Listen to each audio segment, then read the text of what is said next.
दोस्तों नमस्कार, स्वागत है आप सभी का। एक बार फिर से आई चलते हैं मध्य प्रदेश सुबह की ताजा खबरों की। लेकिन उससे पहले अगर आपने अभी तक इस चैनल को सब्सक्राइब नहीं किया तो कर लें, जिससे कि आपको मध्य प्रदेश सुबह की ताजा खबर रोजाना मिलती रहे। पहली और बड़ी खबर, उज्जैन में बनेगा एयरपोर्ट। एयरपोर्ट की मांग पर बोले केंद्रीय मंत्री ज्योतिरादित्य सिंधिया। कहा कि राज्य सरकार से जमीन अगर मिल जाए तो बात आगे बढ़ जाएगी। उज्जैन में एयरपोर्ट की मांग बढ़ती जा रही है। उज्जैन पहुंचे केंद्रीय नागरिक विमानन मंत्री ज्योतिरादित्य सिंधिया ने उज्जैन में एयरपोर्ट को लेकर कहा कि इस बारे में प्रदेश सरकार को निर्णय करना है। ये भी कहा कि प्रदेश सरकार के द्वारा जमीन देने के बाद इस दिशा में आगे बढ़ा जाएगा। अगली खबर, पिछले कुछ दिनों से देश प्रदेश की सुर्खियों में रहने वाले बागेश्वर धाम के पीठाधीश्वर कथावाचक धीरेन्द्र कृष्ण शास्त्री इन दिनों दमोह में है और राम कथा कर रहे। कथा से अलग होकर जब देर शाम अचानक वो शहर के वृद्धाश्रम पहुंचे तो बुजुर्गों से मिलकर रोने लगे। पीठाधीश्वर धीरेन्द्र कृष्ण शास्त्री ने वृद्धाश्रम में रह रहे एक एक बुजुर्ग से व्यक्तिगत मुलाकात की और उन्हें गर्म कपड़े भेंट किए। इतना ही नहीं, उन्होंने यहाँ के बुजुर्गों से आशीर्वाद भी लिया। अगली प्रदेश की आर्थिक राजधानी इंदौर में कलेक्टर डॉक्टर इलैया राज टी के निर्देशानुसार परिवहन विभाग के अमले द्वारा यात्री बसों की जांच के लिए अभियान चलाया गया। इस अभियान के तहत नियमों का उल्लंघन पाए जाने पर 12 बस संचालकों के विरुद्ध कार्रवाई की गई और इसमें से 3 बसों को जब्त कर लिया गया एवं 9 बस संचालकों से 14,000 रुपए का समन शुल्क वसूला गया। परिवहन विभाग के अधिकारियों ने इंदौर, महू, इंदौर, पीथमपुर मार्ग की उपनगरीय 40 बसों की जांच की। अगली कमलनाथ पर जमकर बरसे सिंधिया। बोले मैंने प्रदेश हित के लिए कांग्रेस सरकार गिराई थी। दिग्विजय सिंह पर भी साधा निशाना। सिंधिया ने कहा कि 2003 के बाद एमपी के विकास की तस्वीर बदली। शिवराज सरकार ने एमपी में सड़कों का जाल बिछाया। दिग्विजय सिंह का नाम लिए बगैर कहा कि मैं जिन्हें तजुर्बे वाला सीएम कहता था उनके राज में एमपी के क्या हाल थे या किसी से छुपा नहीं है। वहीं पूर्व सीएम कमलनाथ पर निशाना साधते हुए कहा कि उन्हें कोविड की चिंता नहीं थी, उन्हें आईफा की चिंता थी। वो अभिनेता और अभिनेत्रियों के साथ नजर आ रहे थे। अलकर बीजेपी 2023 की रणनीति अस्थायी कार्यालय में ही करेगी तैयार। पुराने कार्यालय को टूटने में ही लगेंगे 6 माह। मध्य प्रदेश बीजेपी भोपाल में स्थित मुख्यालय को तोड़कर दिल्ली की तर्ज पर नई हाईटेक बिल्डिंग बना रही। इस कार्यालय को तोड़ने का काम नए साल में अगले सप्ताह से शुरू होगा, जिसमें 6 महीने का समय लग जाएगा। ऐसे में विधानसभा चुनाव से पहले पार्टी का नया कार्यालय तैयार नहीं हो पाएगा। अब बीजेपी की 2023 विधानसभा चुनाव की रणनीति पुराने अस्थायी कार्यालय में ही तैयार की जाएगी।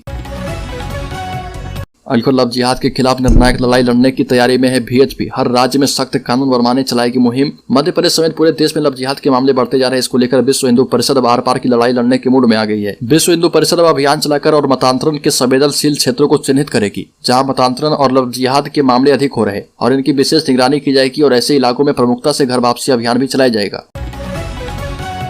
अलीगढ़ प्रदेश के पूर्व मुख्यमंत्री उमा भारती ने कहा कि भगवान राम और हनुमान भाजपा कार्यकर्ता नहीं और इसलिए इनकी भक्ति पर भाजपा का कॉपीराइट भी नहीं। छिंदवाड़ा पहुंची पूर्व मुख्यमंत्री उमा भारती ने कहा कि जब देश में भाजपा नहीं थी, मुगलों और अंग्रेजों का शासन था, तब भी भगवान राम और हनुमान थे। अगर भाजपा ने यह भ्रम पाल लिया कि जब हमने आंखें खोली तभी सूरज और चांद निकले, तो यह हमारे लिए विनाशकारी होगा।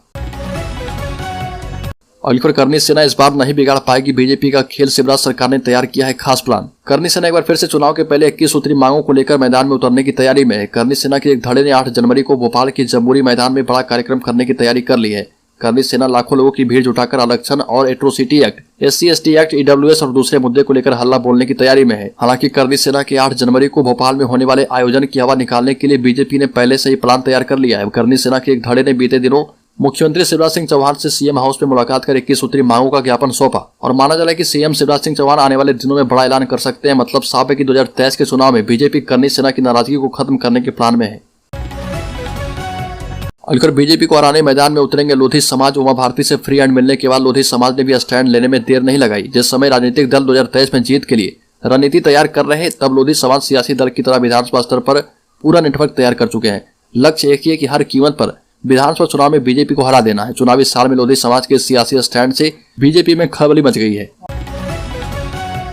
अलीगढ़ उमा भारती से लोधी समाज को मिला फ्री हैंड। 2023 में दिखेगा इम्पैक्ट। बीजेपी को हराने के लिए दम दिखाएगा समाज। उमा भारती के हाथों मिली सियासी मुक्ति के बाद अब लोधी समाज 2023 में बीजेपी को हराने के लिए मैदान में उतरेगा। विधानसभा प्रभारी तक की नियुक्ति कर दी गई है। प्रदेश की 60 से ज्यादा विधानसभा में समाज की वोटर लिस्ट भी तैयार कर ली गई है। रणनीति है कि बीजेपी को छोड़ जो भी पार्टी लोधी समाज का सम्मान रखेगी, उस समाज उसकी ताकत बनकर उभरेगा। अलीगढ़ मध्य प्रदेश राज्य वन सेवा प्रारंभिक परीक्षा 2022 की हुई घोषणा। मध्य प्रदेश लोक सेवा आयोग यानी MPSC ने मध्य प्रदेश राज्य वन सेवा प्रारंभिक परीक्षा 2022 की घोषणा कर दी है। मध्य प्रदेश लोक सेवा आयोग की विज्ञप्ति के मुताबिक मध्य प्रदेश राज्य वन सेवा प्रारंभिक परीक्षा 2022 आगामी 21 मई को आयोजित की जाएगी। आयोग के मुताबिक परीक्षा के लिए आवेदन की अंतिम तिथि 9 फरवरी को रखी गई है और यह परीक्षा सहायक वन संरक्षक, वन क्षेत्रपाल और परियोजना क्षेत्रपाल के लिए आयोजित की जा रही है। अगली विदिशा में पठान फिल्म का विरोध। बॉलीवुड फिल्म पठान के विरोध में जहां हिंदू संगठन सड़कों पर उतर आए, वहीं मुस्लिम संगठनों ने भी इसका विरोध किया है। विदिशा में शिवसेना के कार्यकर्ता सड़कों पर उतरकर फिल्म पठान के विरोध में जमकर नारेबाजी की और पुतला जलाया। फिल्म पठान रिलीज से पहले विवादों में घिरती नजर आ रही शाहरुख खान और दीपिका पादुकोण की फिल्म पठान का विरोध भी तेज होता जा रहा। अलीगढ़ शिवपुरी जिले में संविदा स्वास्थ्य कर्मियों की 15 दिसंबर से हड़ताल जारी है। अब शिवपुरी जिले की आशा उषा एवं आशा सुपरवाइजर ने अपनी विभिन्न मांगों को लेकर 1 माह की कलमबंद हड़ताल शुरू कर दी है। शिवपुरी जिले की लगभग 2000 आशा उषा एवं 250 के लगभग आशा सुपरवाइजर कलमबंद हड़ताल पर चली गई और सैकड़ों आशा उषा कलेक्ट्रेट कार्यालय पर एकत्रित हो चुकी है। अलीगढ़ शिवपुरी में संविदा स्वास्थ्य कर्मियों की 2 सूत्री मांगों को लेकर अनिश्चितकालीन हड़ताल जारी है। राज्य शिक्षक संघ एवं अस्पाक संघ ने भी धरना स्थल माधव चौक पर पहुंचकर संविदा स्वास्थ्य कर्मियों की हड़ताल को अपना समर्थन दिया। गौरतलब है कि 15 दिसंबर से संविदा स्वास्थ्य कर्मियों के द्वारा अपनी 2 सूत्री मांगों को लेकर माधव चौक चौराहे पर अनिश्चितकालीन आंदोलन किया जा रहा।